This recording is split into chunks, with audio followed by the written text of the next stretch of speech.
Hey people, what's going on? It is Monday now, the 29th of July, last week of July. It's gone. Whew. So yesterday was relaxing day for the most part. Hip is bothering me. That's the one thing about getting older. It's like parts feel like they're wearing out, and you just, it sucks. Feels better today, but it hurt all day yesterday. So I can talk about some of this music that was sent to me recently. I recently received a bunch of really good music. I haven't listened to all of it, but I want to tell you about what I did listen to yesterday. I can highly recommend the new Cloud Over Jupiter with John Shirley. Short stories for tall aliens. I had a great experience with this yesterday. That's Jerry's recently passed away dog in the picture. He shares and had shared a lot of pictures of his pet online, so it was real clear that this dog meant a lot to him, and I think he dedicates this to him, the passing. Sonically, this is rich, thick. It's like a stew. It's like a cosmic psychedelic stew. I like this. Okay, let me just make a comparison, because I have I have this other one, Spaceships. Where is it? Oh, I have another one of his CDs, okay, which I have listened to recently. There it is. Okay.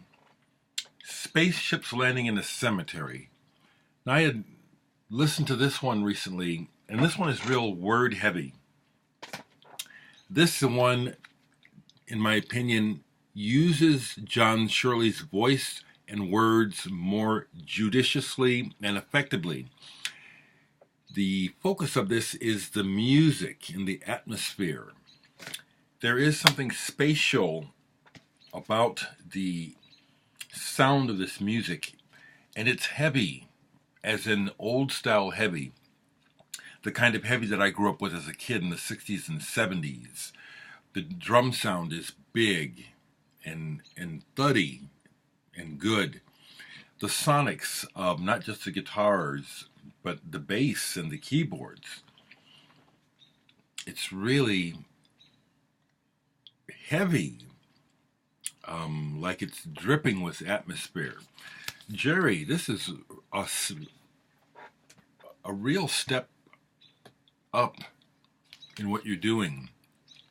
I can see why. I see online where you're encouraging people to, if they get this, to please post a review, because nowadays, with the music industry being not what it used to be, it really is up to us to spread the word about what we like. And I think that a lot of people in a lot of different areas of love of music will like this album. It's psychedelic, yes, psychedelic. Absolutely psychedelic. Someone asked me yesterday a funny question. They asked me, did I think How Soon Is Now was psychedelic the first time I heard it? I said, hell no. What a weird question. Really? Psychedelic? No. How Soon Now is just a brilliant song. There's nothing psychedelic to my thinking and orientation to what psychedelia is. And I grew up in the era of psychedelia, and I love it. No, I just love that song, but there's nothing psychedelic about it to me. Let's talk. Let me give an honest, see, I'm glad I can do this. I'm not giving real long dissertations. I don't know that that's necessary. Let me just say one more time, and if you want to edit the video and use it for your purposes, please do. Cloud Over Jupiter, Short Stories for Tall Aliens, is very, very good. A move forward in Jerry King's sound. There's lots to love here. People who like music across many genres will find plenty to dig into here. Cloud Over Jupiter. recommended, and that's an honest recommendation. Just like this next recommendation is honest, because I'm not going to change. And just because people send me records and say nice things to me, that I'm going to say things I don't mean. Joint Pop is a band from Trinidad, Tobago, who deserve your attention. I listened to this yesterday, and it's got a big rock and roll sound, and rock and roll is the right word. They cite bands like The Clash and Rolling Stones, Bob Dylan, and the classics, Bowie, as their influences, and that's definitely there. There's a rootsy thing about this music. What's happening with this band is that it's a big sound. The main guy, I think his name is Gary, has a distinct voice that you can warm up to, get familiar with, and want to hear. That's one of the things about bands and groups and artists who stay with you, is when their voice is a voice that connects with a lot of people. And Joint Pop has a singer, the lead singer's voice is one that you could hear coming out of the radio a lot. This has a big rock sound. To me, I can hear this going down well with people who listen to stuff in the veins of stuff like Bruce Springsteen and Little Steven and the Disciples of Soul, Garland Jeffries, Graham Parker and the Rumor. Rootsy, tough, rocking, everyday life sorts of lyrics type of listeners. What I'm trying to say is, if there was some kind of way for Joint Pop to get heard, in a large market, they do well. So I want to just encourage people to seek out this band. I'll remember to leave a link to their website. Joint Pop is a big rock sound. Big, rootsy rock sound. Good band. Now, in my listening, though, yesterday, the revelation for me, personally, was the Day Sleepers. Vijay, thank you so much for sending this to me. I don't know how I didn't find out about this album, because I love shoegaze and I love this sound. And this album is 11 years old. I'm just not hearing it. I played this album probably 15 times yesterday, all the way through. I am like that. See, I don't mind admitting I'm a nerd. Maybe slightly autistic, Asperger, some kind of shit. But when I like something and it really touches a nerve in me, I am very much like a child, over and over and over again. The derivative, I don't care at all about the derivative sound of their guitars. They sound like they studied the Cocteau Twins and Slowdive in school. So they've got that down. But what I like is the shape of the songs. I like the melodies. I like what is it? See, there's something in shoegaze, good shoegaze, and it's all subjective, that to me is very soulful, dreamlike, and there's this longing. There's this element of, I can just almost taste it. I can almost touch it. Something wonderful, just out of reach. That's what I get from some of the best shoegaze songs and some of these songs. Two on here that really give me that feeling right now, so much that I had to get the words, because I'm not a lyrics person, but I was liking it so much I had to sing with it. Megaton Supernova off of here. And Summer Dreamer hit me like a ton of bricks yesterday, and I had to get the lyrics so I could sing along, because I feel it. There's a couple on here. I think they're a couple, husband and wife. And it's very, very it's dreamy, it's longing, it's not sexual. I am at a loss for words, but I love it. And it's beautiful. It's beautiful. I love this album, Day Sleepers. I played the hell out of that yesterday. Some Some interesting things happened yesterday online. But before I get to that, I played House of Love because House of Love, not shoegaze, but one of the greatest British bands to ever exist, in my opinion. I love them way better. And I like the Smiths, but I think the House of Love is way better. No diss to Johnny Marr, but the overall brilliance of their songwriting and craft, to me, House of Love kicks most English bands in the ass. That's everyone, including Blur, Oasis, Suede, Smiths. These guys were overlooked. I've seen House of Love live. It knocked me off my feet. Got to meet Guy Chadwick. What a nutter. House of Love. It's just my opinion, but I hear with these ears, not your ears or anyone else's ears. So this is one of the greatest bands ever produced out of England, to my ears. You know, I post a lot on Facebook, and I have been being more direct about what it is I'm trying to get across in expressing concerns. I got censored yesterday by public standards on Facebook saying that I was promoting hate speech. Can you believe that about me? And what it was that I had posted in the morning. For some reason it came to mind, well, thinking about the president, okay, and the dastardly evil stuff that is happening in the world today via materialism. I wrote that when I was a child, older people used to say, the white man is the devil. And then I said after that, there appears to be some truth in that. That got censored. Now, before it got censored, it led to a very good discussion. And the only person that took issue, well, two people did, but the one person that took issue with it was my friend. She's like a family member.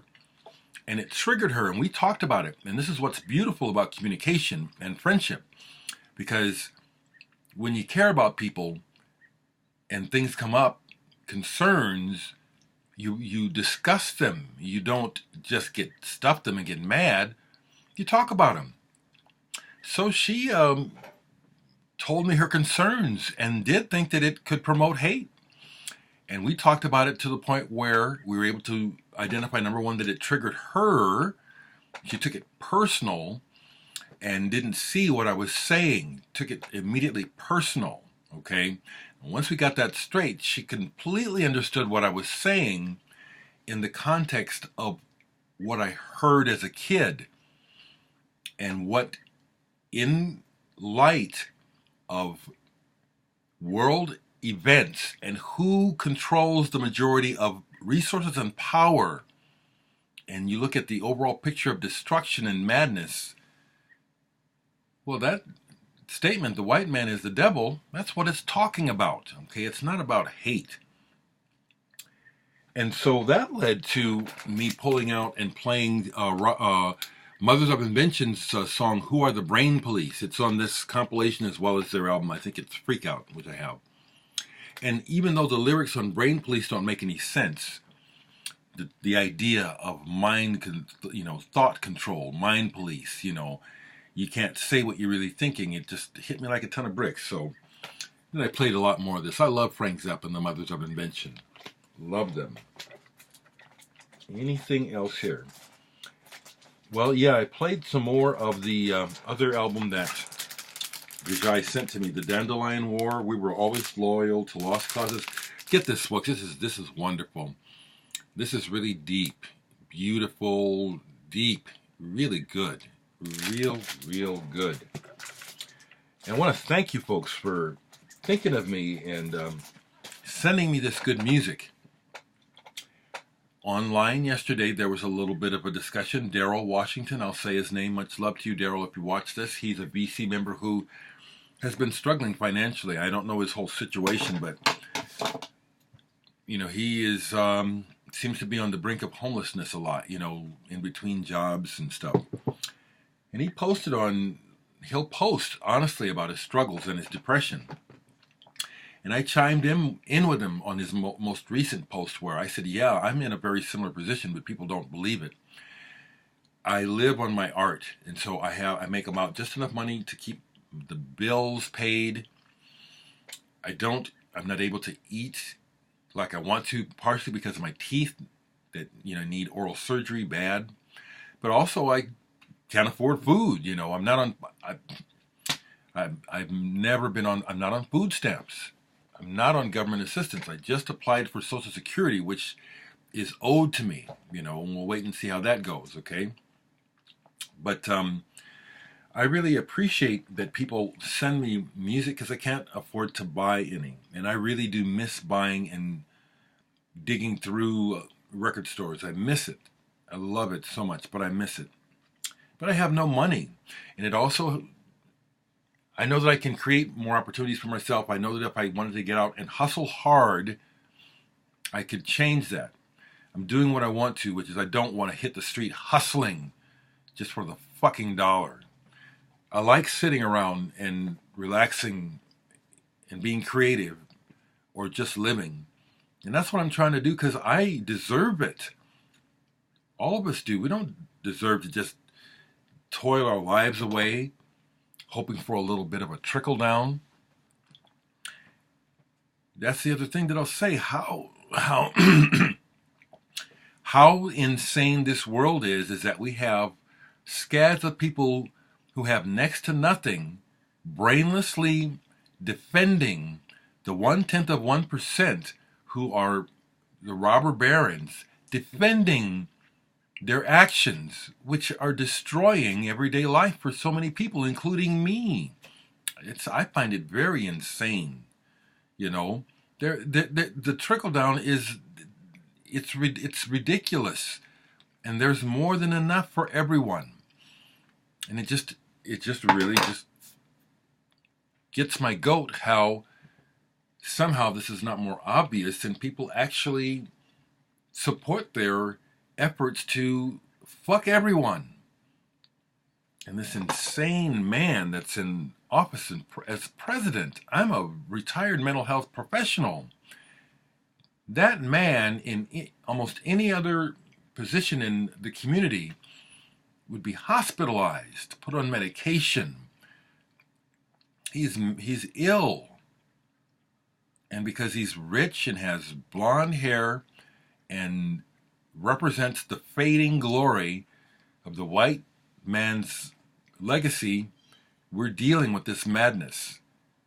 People make constantly shifting words and spinning this and making excuses and diverting. It's really wrong. And to a person of my color, the other thing I'll say is I'll say it again. I am Irish. My great-grandfather was a white Irishman. My grandmother is an Indian American woman, full-blooded. Choctaw, it turns out. I'm Choctaw. But the melanin from the African blood overrules those so you don't see them. But in fact, I have that white and red blood in my veins. So we are one, people. I really do wish more of you intelligent people who can see these things would talk about them and bitch slap your stupid friends, family members, etc. when they say and do foolish things that keep the madness going. Call them out. Bust them. That's enough of this crap, guys. And listen to good music. I'll leave a link. I just happened to pull a shirt after my shower yesterday. Just pulled it out of the drawer. Happened to be my other Dereck Higgins shirt. I love wearing these shirts. I love having this. I'll talk to you soon.